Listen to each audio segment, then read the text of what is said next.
Hello and welcome to the Humans Invent Cycling Podcast. I am Richard Moore and I am joined by Daniel Freed. Afternoon, Richard. And Lionel Burney. Hello, Richard. So we've got a lot to talk about today. Lionel, I can see you're itching to describe where we are, but we'll get onto that in a minute. We're going to talk about the Vuelta. I'm going to reflect on Chris Horner's victory, Saturday's decisive Angleroo stage. I'm going to talk a little bit about the Tour of Britain. We have an exclusive interview with Chris Hoy. But before all that, Lionel, where are we? We are in the Glasshouse Stores public house in Soho, London, just along from the Rafa Cafe. Mm-hmm. It's nice, isn't it? It's very quiet. It's the kind of place if you're having an affair, you'd come here, wouldn't you? Definitely. Definitely. Leather upholstered seats. Yeah. Lots of little nooks and crannies. Yeah. The Humans Invent Cycling Podcast. Interviews and analysis. We've got the big talking points covered.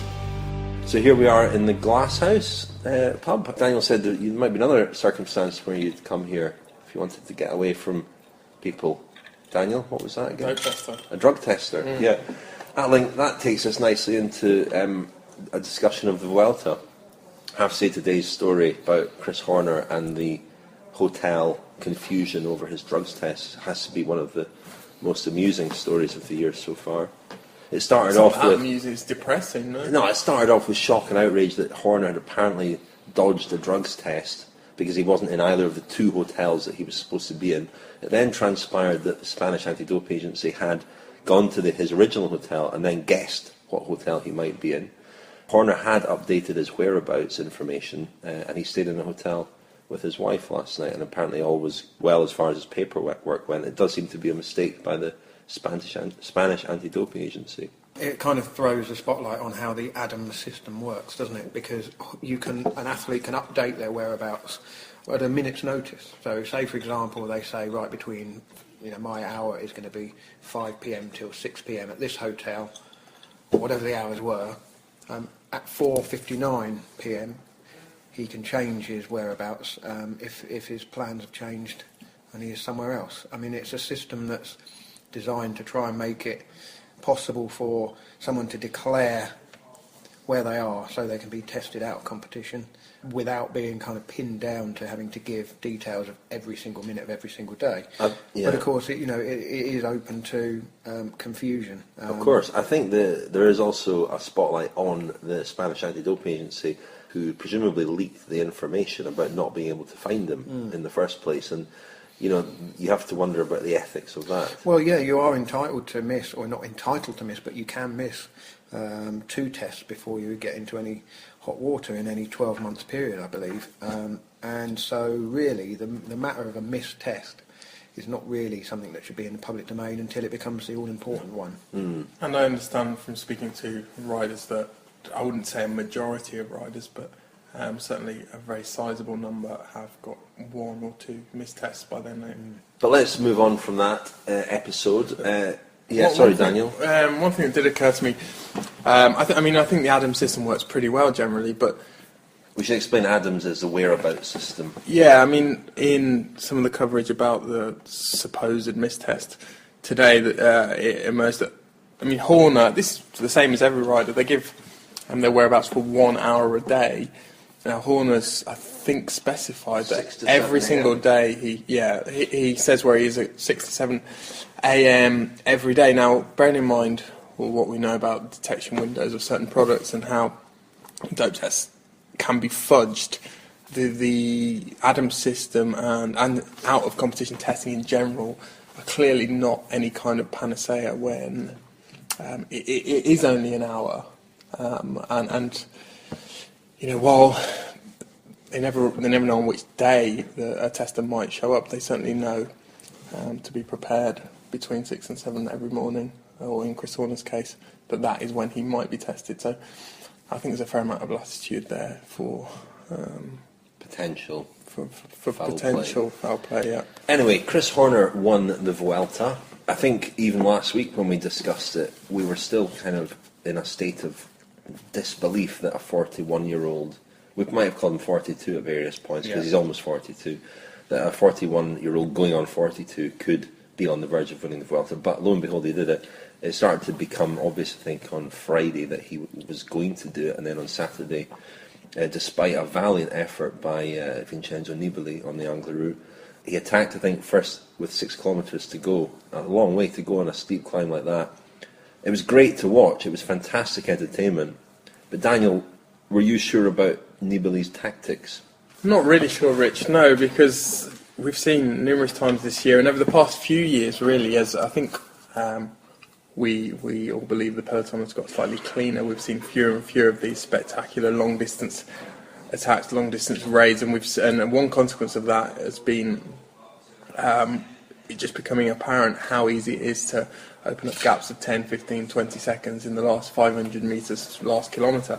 So Nibali could conceivably have gone with that tactic, left his attack very, very late and gone very hard with... I mean, the Angler route flattens at the top. I think pretty much the whole last kilometre is flat. But he certainly could have delayed his move. I thought that would have been the more obvious tactic to go with. Perhaps he thought that by attacking repeatedly lower down the climb, he was going to weaken Horner and bring about his capitulation. I think that might be a phone call for Lionel. Yeah, it was surprising, but one thing I didn't really appreciate about Horner and his style of riding was that he doesn't, although he's a climber and a kind of pure climber, we tend to associate the ability to accelerate in rapid bursts with that pure climbing ability, but although he's a climber, he doesn't have that explosiveness. Maybe that's partly because of his age as well. I'm sure you lose a bit of that as you get older. Yeah. And so I think Nibali's repeated attacks, and he attacked him time and time and time again, were an effort to exploit that supposed weakness of Horner. And certainly he rode up the climb in a very steady fashion, didn't he? Well, he did that. I mean, he was very smart throughout the Vuelta, wasn't he, Horner? He kept, in every single interview he did after a mountain stage, he talked about how he didn't go to the limit, how he was staying at 90%. And we see time and time again guys trying to follow brutal accelerations and then exploding. So really that is the way, whether you're that kind of rider who prefers a steady rhythm or not. I mean, history suggests that you're better served by leaving a little bit in reserve. This is the Humans Invent Cycling podcast with Richard Moore, Lionel Burney and Daniel Freed. Let me just run through. I prepared some Oprah Winfrey style questions. Oprah Winfrey famously opened her interview with Lance Armstrong with a series of yes/no questions. So I've got a few questions here which I'm going to put to you first, Lionel, or actually I might put them to you both at the same time. Did you rejoice in Chris Horner's win in the Vuelta? Rejoice? Yes or no, please, Lionel? No. But Daniel? No elaboration at the moment. You can go on to that in a minute. Daniel, do you rejoice in Chris Horner's victory? Different question. You have to keep the questions consistent, Rich. Did you? Lionel's was did you? Mine's do you? Did you rejoice in Horner's victory? No. Who's to blame for that? The sport of cycling or Horner himself? That's not a yes/no answer, obviously. Who's to blame for that? Yeah. Neither. Daniel? Same. Neither. Is it good that there was a sceptical reaction to his win? Is that healthy or is it corrosive? Sceptical? Yeah. Healthy. Healthy, I guess. Yeah, healthy. This is working well, isn't it? Daniel, I thought it worked pretty well, actually. What a tremendous addition to the podcast this is. We'll definitely do that again. Fantastic. But I think I can actually tease you apart here, as it were, because my sense is, chatting to both of you, is that, Daniel, you seem quite downbeat about the overwhelming scepticism that has surrounded Horner's win, whereas Lionel, it's perhaps something you are more encouraged by. I understand the scepticism. The difficulty is, and you say corrosive there, because I think it's becoming corrosive to just isolate and pick on every single aspect of every single performance and then suggest that means a rider is doping. And I think we've had this discussion before during the Tour de France, but everything now is being seized on by admittedly a smallish number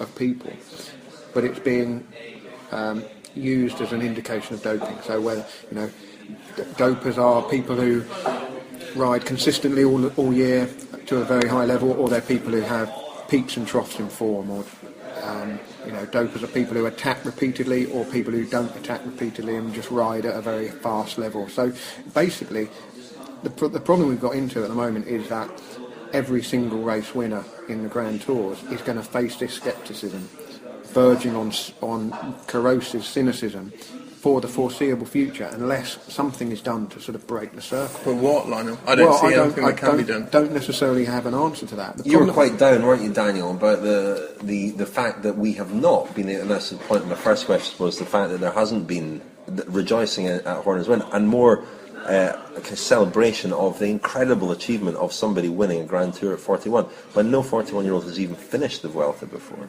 No, I just look back and think back to the Festina scandal as this huge watershed moment, and since that day when Willie Vogt supposedly took that detour, I think cycling's biggest problem has not been drugs, it's been belief and faith, and I still believe that's the case now, and that is what has become really corrosive, is the lack of faith, and I don't blame anyone for that, and I think it's totally understandable. I think it's just a huge shame for the sport, because you have to put every performance and everything you watch between parentheses. And I really just sympathise with the fans, because we were talking before this podcast, Rich, and as a journalist there is so much still to enjoy and so many stories to tell in cycling, and within the context of a single race there are so many interesting things happening that you can believe in. But if I was a fan and I made that emotional investment to follow the Vuelta every single day, and it's 3 weeks long, and I'm turning my TV on for 2 hours a day, 3 hours a day, then I'd be immensely disappointed and upset that it's very difficult to make that leap of faith and that emotional investment in the outcome of a sporting competition. The thing is that the problem is the lack of faith in the dope testing efforts that are going on, which are probably at their most effective and efficient certainly in the time that we've been when they watching, go to the right hotel. When they go to the right hotel. Well, this is one of the consequences of this story coming out this morning, is that it gives the impression that the anti-doping system is kind of Keystone Cop style bungling goons who, spilling test tubes of urine, and it's just a sort of haphazard approach to one of our colleagues, Julien Pertot, did crack the joke that the mess up was because the Spanish anti-doping agency aren't used to testing. Yeah. Well, the thing is that if you talk to people within the teams, the situation is that the anti-doping, the biological passport, is giving people a lot of faith that the parameters for doping have been narrowed down to a much greater degree than in previous generations.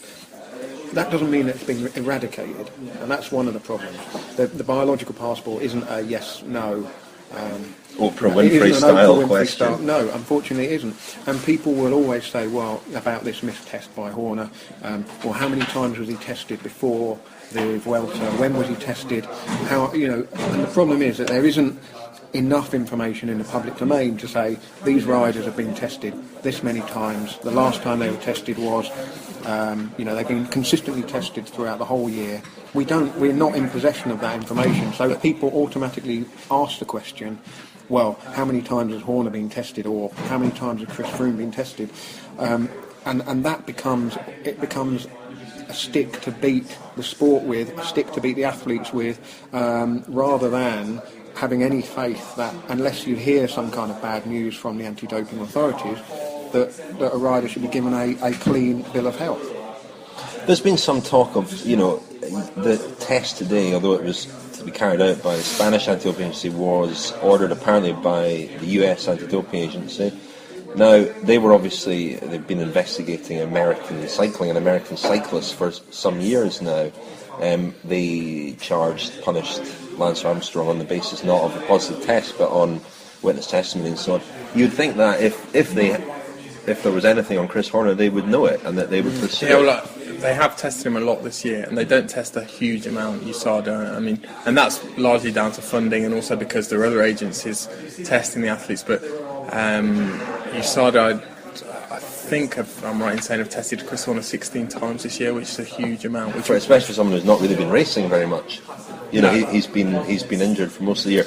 And keeping my mind open a little bit to the possibility that we have here a legitimate winner of the Vuelta. We must assume that.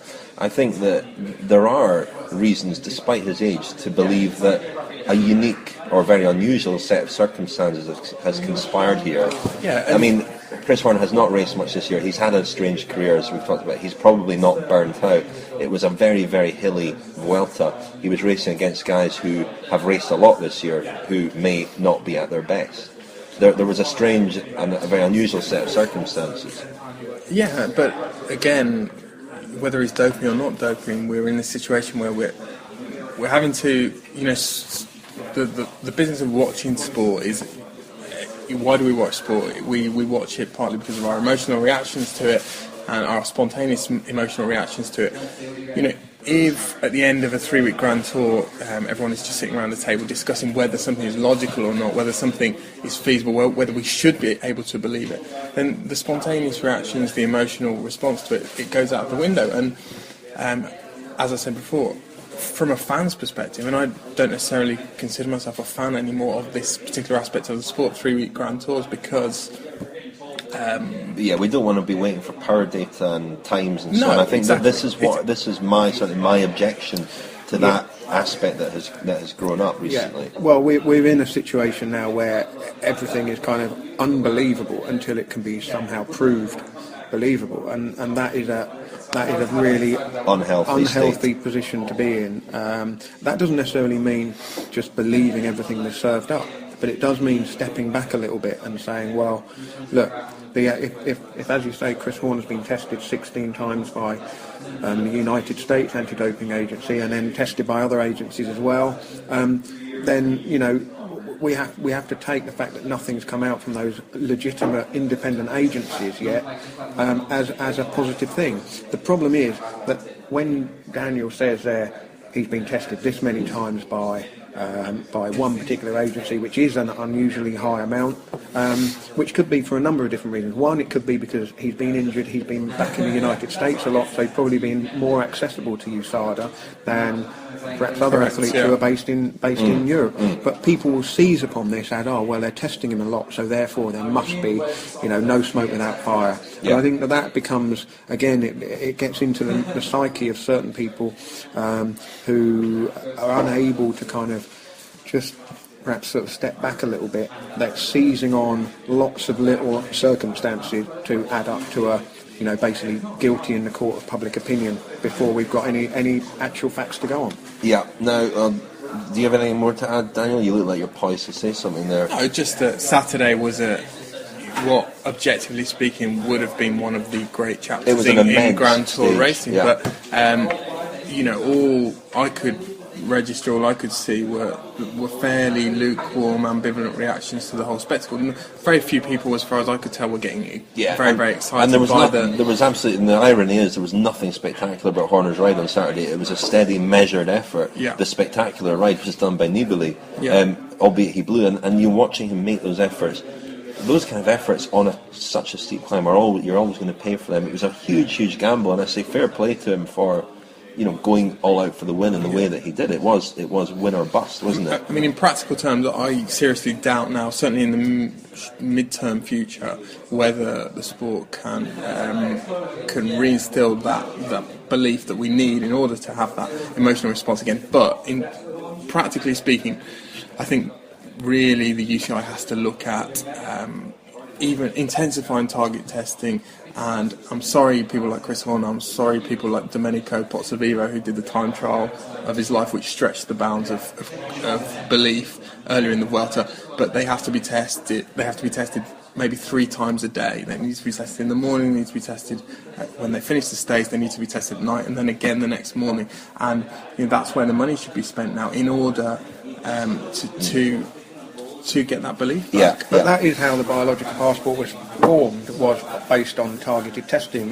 Back in the day when Anne Gripper was going through the introduction process, she was the anti-doping manager at the UCI, they made the very valid point that there was no point wasting money testing people whose profiles appeared normal. Now, the problem there is that you could have an athlete, for example, who the UCI tested maybe for example, in 2011, several times to establish whether or not their biological passport is wavering about all over the place. They've come to the conclusion that actually that's a steady, passport that you would come in, blood values that you would expect, and then sort of 2 years down the line it comes out that this particular rider has only been tested, a very small number of times in 2 years, and suddenly the suspicion, the doubts and the suspicions sort of swing round the other way and say, well, why isn't this guy being tested? So it's a system where unless all of those figures are kind of put in the public domain, which they obviously can't be, we are stuck in this kind of catch-22 now. Yeah. And I say, I don't know what the answer is to... It all goes back to trust and faith, and how do you reinstill faith? Chris Hoy, in the interview that I did with him last week, talks a little bit about restoring trust in the UCI in connection with the forthcoming presidential election. But in this first part of the interview, he talks a little bit about a subject that is kind of related to Chris Horner, that of age and retirement, and the fact that he has no regrets after announcing his retirement in April this year. So here's Chris Hoy in London last These week. links of yours are seamless, Rich. Pretty good. You've definitely got future in radio. Here's Chris definitely Hoy. on TV. Right, Chris, we're in Evans workshop type place in London. What is it? Where are we? It's officially called the Biscuit Factory, although we're not here to make biscuits today, Richard. Nice little link there for you. Nice. Yeah. Today, specifically, I'm designing and finishing off 3 bespoke Hoy bikes, which we're going to give away as a competition. The colour schemes are all based around the colours of autumn, so it's been a fun day playing with bikes and putting stickers on and choosing components. This is your retirement project, of course. First of all, how is retirement going? I mean, it's about 6 months now since you officially decided to call it a day.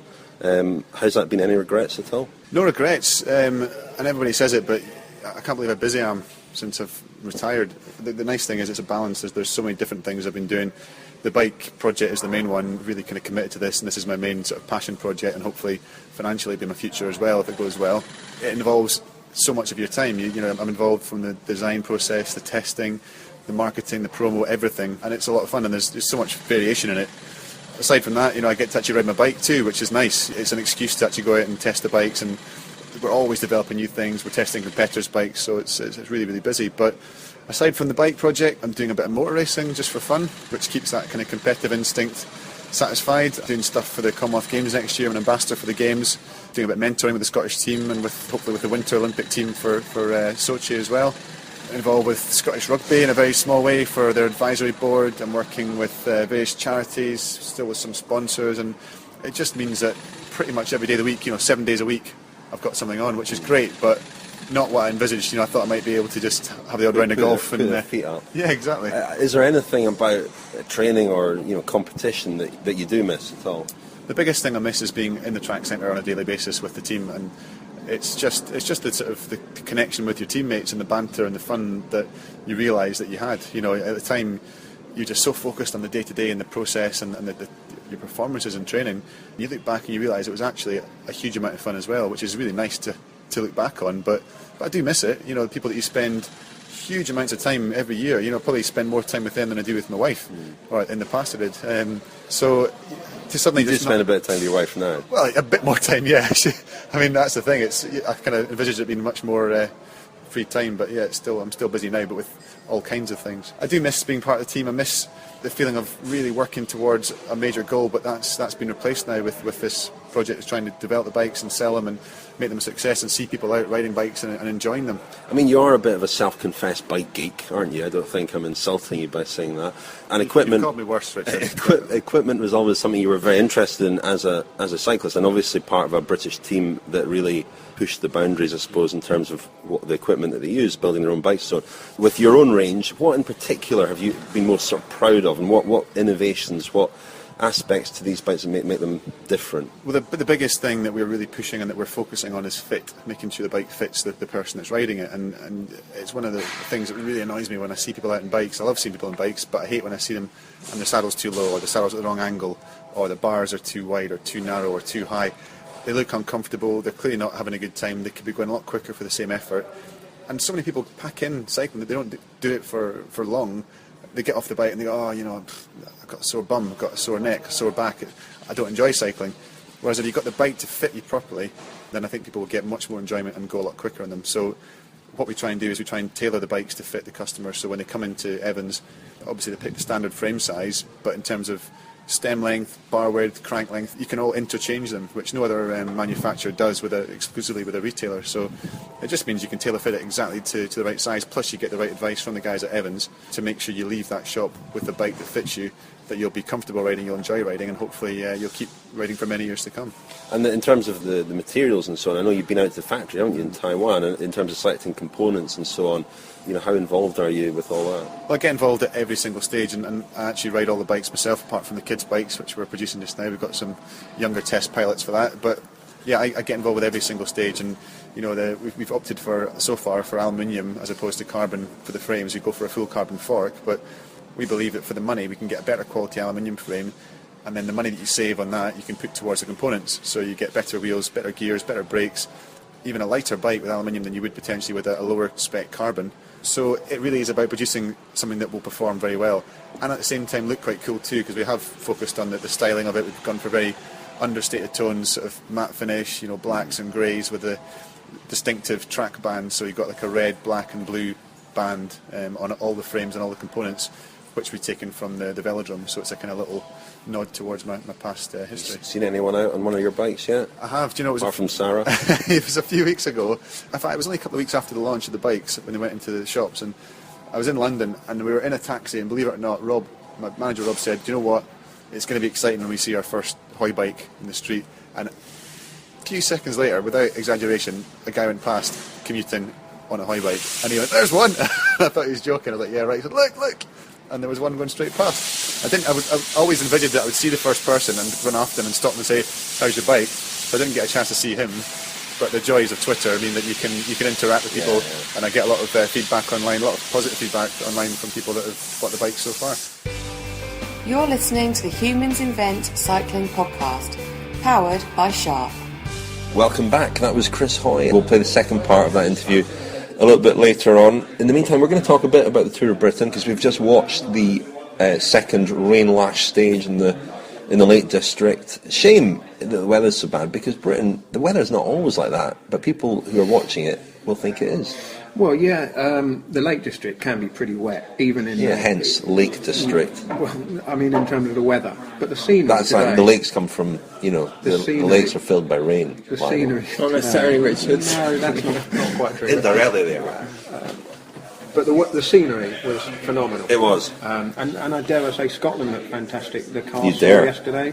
The finish there was really... It looked good on the TV, the laps around the grounds of the castle. The finish today in Kendal looked really good with a steep finish at the end. And I think we've got more of that to come later on in the week. No such thing as bad weather, only inappropriate clothing. Lionel, you and I are heading off to the Tour of Britain on Wednesday morning, early. And we'll be on the race from then. We'll do another podcast from the Tour of Britain later in the week. And you're looking forward to Llanberis. Well, Didn't he ride for Movistar? Brilliant. Wasn't he a former world marathon champion? No. Yeah, you're thinking of a different bloke. In a word, no. Daniel. No. It's where... Thinking of his namesake, come on. Llanberis is a place in Wales, Daniel. It's where stage 4 finishes. Yeah. Starts in Stoke, finishes there in the shadow of Snowdon. I spoke to Dave Brailsford at the weekend, and that's his home turf, really. He grew up there. His father, I think, was a mountaineering guide. And so, basically spent a lot of time on that mountain. He's ridden those roads when he was... getting into cycling before he went off to race as an amateur in France. And one of the little things he told me was that earlier in the summer, on the Snowdon Mountain Railway, they have named one of the carriages the Sir Dave Brailsford CBE carriage. No. So people can take a... Is it long enough to fit in all those letters? Yeah, they've done it in quite a small font. Okay. But he did kind of joke that the passengers who are going up to Snowdon on the train tend to get into the other carriage, which is not named after him, which I thought was... good self-awareness, yeah. Dave. The interesting about that house that the Brailsford family used to occupy in that part of the world, and I didn't know this, but Dave Brailsford's father, John Brailsford, as well as being a mountaineering pioneer who invented a couple of nuts, famous climbing nuts, He was also a keen cyclist who, in the 1980s, used to host training camps. And one of the professionals who went and stayed in the Brailsford house in the 1980s was Shane Sutton. And I didn't know that the connection between Dave Brailsford and Shane Sutton went all the way back to there until quite recently. And seemingly when Dave Brailsford began working with British Cycling in the late 90s and sourcing bikes for them, he was getting a hard time because they'd gone with Concordia bikes over rally bikes. And Shane Sutton stood up in a meeting and said, "Are you John Brailsford's son?" And he said, "Yes." And he, from then on, stood up, sort of had Brailsford's back, and that was quite a significant moment in Brailsford being accepted by the British cycling community. So I didn't know that. Interesting. Keith Lambert was the manager of the team that Sutton was in those days, and so he and John Brailsford also go back a long way. And Keith Lambert, to complete another circle, is now back with British Cycling and looking after the under-23s. There you go. Some useful Brailsford knowledge. So Brailsford will be looking forward to that stage 4, you think? Very much, yeah. I mean, he was saying that he's hoping to be on the whole of the Tour of Britain with the Sky team, but there may be one or two things he has to go and sort out elsewhere. Urgent transfer business, possibly, or contract business, or. Do you have any information on that, Daniel? No, I don't know. Actually, I'm a bit out of the loop, to be honest, Rich. I've been busy, as you know. He wouldn't give anything away. It's true, but I think we've seen from the first 2 days of the tour, that Sky are clearly well up for this, and by the time this podcast is online and people are listening to it, the time trial may weren't so good today, though, were they? Well, I think they controlled the race pretty well. It was Gerald Schielek jumped through it then. Very good win for him. It was a hard old finish, wasn't it? Good rider. He's no, we've been joined by Dutch Daniel Fried now, or Belgian, is it? But he's often sort of characterised as a pure sprinter, isn't he, Schielek? But he's much more than that. He showed that in Milan-San Remo, and then today it wasn't a sprinter's finish, really. It wasn't at all. No, I mean Thomas Lofquist was away. Looked like he had it, but with the steep finish in the centre of Kendal there, his legs tied up on him a bit, and the riders in the chasing bunch were able to jump, and it was that combination for Schielek of being a kind of sprint finish, but hard enough to get rid of the likes of, I don't think Viviani was terribly close, and Cavendish was already out. And, good to see Nairo Quintana on the attack today with Dan Martin. I think Movistar also have ambitions in this race, perhaps with Alex Dowsett. Pretty much every race they've ridden this year, they've gone in with some kind of plan. They were very, very aggressive today. And Quintana, I must confess, is somebody I wondered if we'd see him at all week, other than at the starts in lots and lots of clothing. And we saw him with lots and lots of clothing on the attack.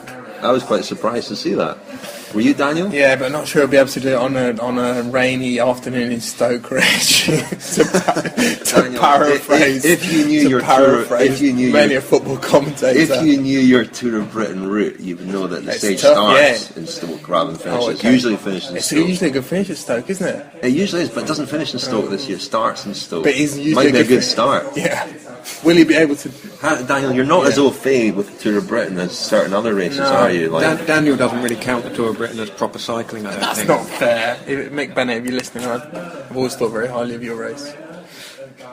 Yeah, would you like to elaborate on that? No, the Tour of Britain is a bike race. Very fine bike race. No, but I said in the last podcast, Rich, I think races which don't necessarily feature huge mountains and natural kind of obstacles that will break the race up, I think are vastly underrated. I mean, I think it's a much better race than something like, I know Lionel is very fond of the Dauphiné, but I think there have been some shocking Dauphinés in recent years. Ones with 50-kilometre time trials are just absolutely anathema. As ever, the riders make the race, don't they? Yeah. I mean, the roads in Britain are wonderful for racing if the riders decide to race. And I think what's interesting is the Tour of Britain has become a better race because riders have started taking it more seriously. I'm not sure if that has anything to do with its I think it's because of the World Yeah, World Championships. I think it's timing, mainly to do with the World Championships. Championships. Yeah, there's that as well. But is there also the fact that Britain is now a market?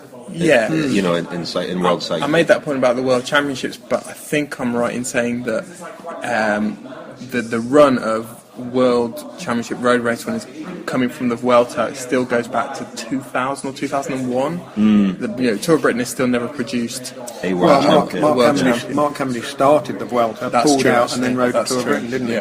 Just on the point of the roads in Britain, Alex Dowsett, I spoke to him as well at the weekend. And I wanted to know whether Quintana was going to make it here, because obviously they're Movistar teammates, and he said he believed he would be here, but he wouldn't quite believe it until he arrived at Edinburgh Airport, because there'd been an issue over Quintana's visa and whether he'd make it here. It's fantastic that he has done. And one of the points Alex Dowsett made with the professional riders who race and train in Europe is that they struggle to kind of adapt to the fact that the British roads are a lot heavier than they're perhaps used to in areas where, in Italy, France, Spain, where the road surfaces are nice and smooth. Even our A roads are quite grippy. Tell me about it. A lot of the country roads now are being topped off with where they throw down the stones and then sort of bed them into the tarmac and then let the cars kind of do the rest, and it leaves a very grippy surface. And he actually said that, it can be sort of 10, 15, 20, 25 watts difference. You have to work harder for the same speed. So our power date is going to be out for Caerphilly Mountain, Lionel. Our little calculations that we're going to do on Caerphilly Mountain. We're going to have to factor that in, definitely. Also, it's interesting that grippy. It is interesting though that when you see the way the race is being ridden now compared to 7 or 8 years ago, it is different because the brakes are coming in quicker, the bunch is controlling a bit more, and I think that's because this year Sky and in previous years Mark Cavendish's team have done a lot of the work to try and keep it all together. As a general point, what do we think of six-man teams? I mean, they tried it in Poland this year. I'm in favour. I think 9 or 8 or 7, well, certainly 8 is too many for a one-week stage race. When you have 9 on the Tour de France. I think at the Tour, the 9-man teams is fine, but on a week-long stage race like this, I think six-man team is still a rarity. A 6-man team. You can see that a team like Sky is so strong they can still control it pretty. But it's so difficult. far, it's difficult. Yeah. Well, yeah, you say that, but there have been races in the days in the Tour of Britain where it's just completely exploded to pieces. There was it was last year, wasn't it? Cavendish and Wiggins out the back, and I think that was. There was a couple of years, 2010, that mountainous that stage into Wales, not Caerphilly, but the stage. Where was it? There was one. Was it No. There was the one in Swansea that went over Constitution Hill. Are you on? That was perhaps it. Yeah, and it blew to smithereens that day. Again, bad weather. Yeah. Again, that was the HTC team putting. Yeah. So it could happen. Yeah. Just going back to the quality of the field, from having occupied quite a congested space in the calendar, suddenly a window has opened up here for the Tour of Britain. The Giro di Padania is gone this year as well in Italy, and I'm not sure what else is going on this week, but there's not a huge amount of racing considering we're so close to the World Championship. We've just had the World Races in Canada, of course. It was a busy weekend, but this week is a kind of quiet one. Yeah. The Humans Invent Cycling Podcast. Interviews and analysis. We've got the big talking points covered.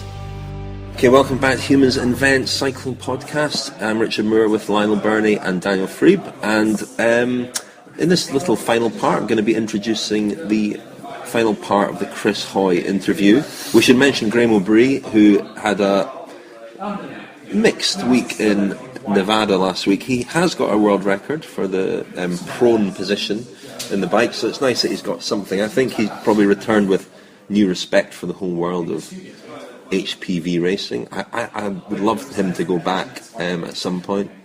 I don't know, why doesn't he go for Fred Rumpelberg's 268 kilometres an hour behind the car? Yeah. Well, because is that not mainly about the athlete, whereas this... No, not at all. No, is it Rumpelberg. Not? Is it about nerve? I did a story on this a few years ago. Jeroen Blijlevens, the former TVM sprinter, he went for it. Yeah. No, he was going to take it on, and I interviewed both Rumpelberg, the current holder, and Blijlevens, and I asked Blijlevens whether Rumpelberg was a good athlete, and he said no, he was rubbish.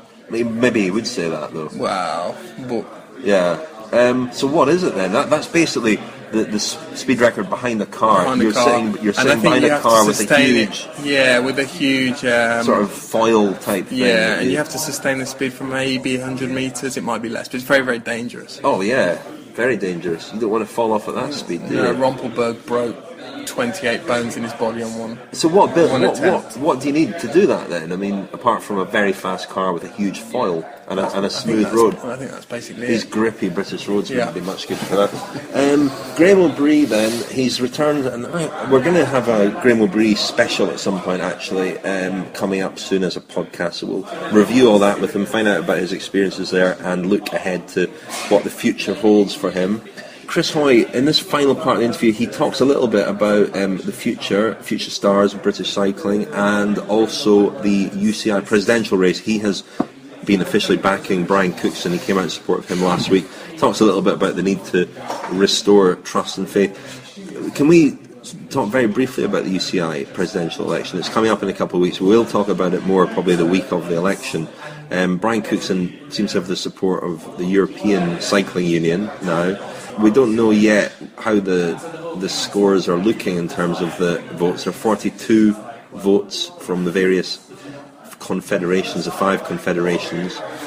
So getting the support of Europe is a huge step forward for him. Lionel, any thoughts on the UCI presidential race? It's been a pretty undignified affair so far. Yeah, it hasn't been great, has it? And one thing that strikes me as slightly odd is the number of press releases coming out from both the Cookson and McQuaid camp to try and sway public opinion when the public has no vote on this, and cycling fans don't have a vote, the teams don't have a vote, the riders don't have a vote. It's just a confederation, so it's just this kind of phony war going on, and it's become a little unedifying to watch point and counterpoint go back and forth.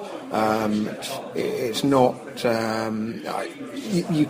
whether or not you back McQuaid or think that it's time for a change, as I do. I don't think that this kind of the way this battle is being fought, and the battle over Europe being wielded as by Brian Cookson as a sort of big step towards victory for him, which it may well turn out to be. But there's a lot more to it than that, and it is still, let's not forget, a secret ballot in which we won't find out who voted for who after the fact. All we'll know is that the president is either Cookson or McQuaid. So all of this kind of preamble. Yeah, I hear from reliable sources, or sources anyway, that Pat McQuaid was very, very confident of getting the European support at the meeting on Sunday, and so that will have come as quite a blow to him, apparently. Yeah, that's more of a reflection on Pat McQuaid's judgment than it is on. Yeah, perhaps. Whether he was ever going to get that, no? Perhaps, yeah. The problem is that I think Brian Cookson done a much better job of putting into the public domain what he hopes to do if he is elected as UCI president, and there are a lot of encouraging things about his kind of manifesto, but the way the battle is being won, you do wonder whether after if he is the president, he's got a huge job on his hands to try and unify the sport. The question I ask myself is, how would Brian Cookson have handled USADA last year when they were investigating Armstrong and Pat McQuaid was pushing them away, proving very resistant, denying their jurisdiction on the case, appealing against their right to adjudicate on the case. I asked myself, how would Brian Cookson have handled that? And I certainly hope that he would have cooperated with them rather than acted as though he didn't want the truth to come out. And I think that episode is the biggest blight in a way on Pat McQuaid's record. And I think that's the reason why he should not be elected president again. And I think he should have stood down last year when the USADA report came out. And there is this dossier now that has been compiled apparently by Igor Makarov into the conduct of the UCI, Pat McQuaid and Hein Verbruggen. And McQuaid wants this dossier to be handed to the UCI Ethics Commission. Now, this Ethics Commission has done nothing with the USADA report, which contains some serious accusations and allegations about the UCI. The UCI Ethics Commission has ignored this completely.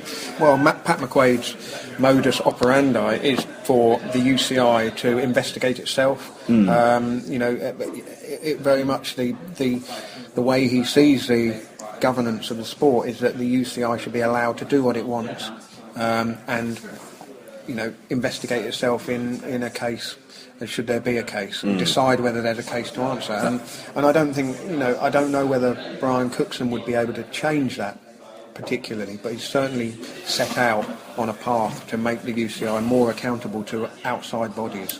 Having McQuaid declare that the Ethics Commission is going to look into something is equivalent to just putting the files in the bottom drawer of the cabinet and leaving them there. Some of the problems, I think, Lionel, are also, you probably agree, endemic to sporting federations en masse, and there is a problem on the level above the UCI and the other federations, which is the IOC, which is the body that they're answerable to, and they don't really do a whole lot in terms of imposing that kind of transparency. They have after the Salt Lake City scandal, Dick Pound was the one that led a kind of review of the IOC in terms of bidding process and so on. And as far as I know, there hasn't been another scandal in a bidding war. We've just had the Tokyo awarded the Olympic Games. I think the rules are, I'm not sure, but I think the rules are adhered to now in terms of how host cities bid and whether they bribe officials and so on. Yeah, I mean, this is a much wider issue, but if you fly to Geneva and then drive round the lake to Aigle where the UCI is, you see the signposts telling you that UEFA is this way and FIFA is that way, and IOC is that way. All the different sports are in headquarters all the way around the lake. It's the most expensive real estate in Europe. Yeah, and really, if you want to solve the problems of the UCI in one go, you would relocate it away from Switzerland and have it somewhere where it can be genuinely transparent and accountable. Stoke. Okay, Stoke. Yeah. Stoke. That's a brilliant suggestion. Or Llanera, the place in Wales that you said. He writes for Movistar. Yeah, which the place. Yeah, place. Daniel, have you managed to, you've got your thesaurus and dictionary here. Have you managed to use that during this podcast? Not yet. Right, well that's about it. We're going to play out with the Chris Hoy interview, and we're going to be back later in the week. Lionel and I will be back, certainly with Tour of Britain podcast. Daniel and I next week will be podding from the World Championship, so I haven't booked my ticket, I might not be able to go. Lots of pods coming up. You booked your ticket? Of course I booked my ticket, Daniel. Come I'm on. supposed to be on holiday this week. Anyway, we'll be back later in the week. Here's Chris Hoy, and we'll see you later in the week. What about racing? We had the World Junior Championships in Glasgow recently. There seem to be some great endurance riders coming through the British system at the moment. What about sprinters? Is there another Chris Hoy or Jason Kenny coming through? Well, I think there's another Victoria Pennington, certainly. Danielle Kahn was outstanding in the sprint. Kieran, team sprint, 500 metre time trial, did really, really well. I think she won 2 golds and I think a silver. She might even won 4 medals, actually. You lose count when you're winning that many, but I think she has a great attitude, and she's really, obviously got that instinct that you need for the sprint events, that kind of almost unteachable element that you have to have, and she's doing really well. As you say, that the team pursuit for women, I think they got gold, and they won numerous events in the endurance side of things. But the sprinting side, it's I don't know, it's almost harder to find them, I think, because they're born rather than being made, if you like. So it's about every now and again you see this diamond in the rough that comes out, and then it's down to the coaches to sort of shape them and make them into champions. And already we've got one with Danielle, and hopefully there's a few more to come too. You can't make people fast, can you? It just comes down to genetics and to the muscle fibre composition, and you can improve your endurance. Everyone can improve their endurance, but sprint wise we're kind of limited by the composition, the percentage makeup of fast twitch muscle fibres. What about the future, Chris? I mean, a lot of people, we've had a recent IOC election for IOC president. We've got a pretty bitter campaign going on at the moment for UCI president. Maybe that'll put you off the idea of going into sports politics, but a lot of people have mentioned that that could be an avenue for you. Are you interested in that? No. I think the more you see of it and the more you learn about it, the less it appeals, or to me the less it appeals. I'd rather try and get involved at levels where you feel you can make a bigger difference, and that you can make quicker changes. I just hope that Brian Cookson, if he does get in, that he's able to really make some positive changes to the UCI and the way that cycling's run.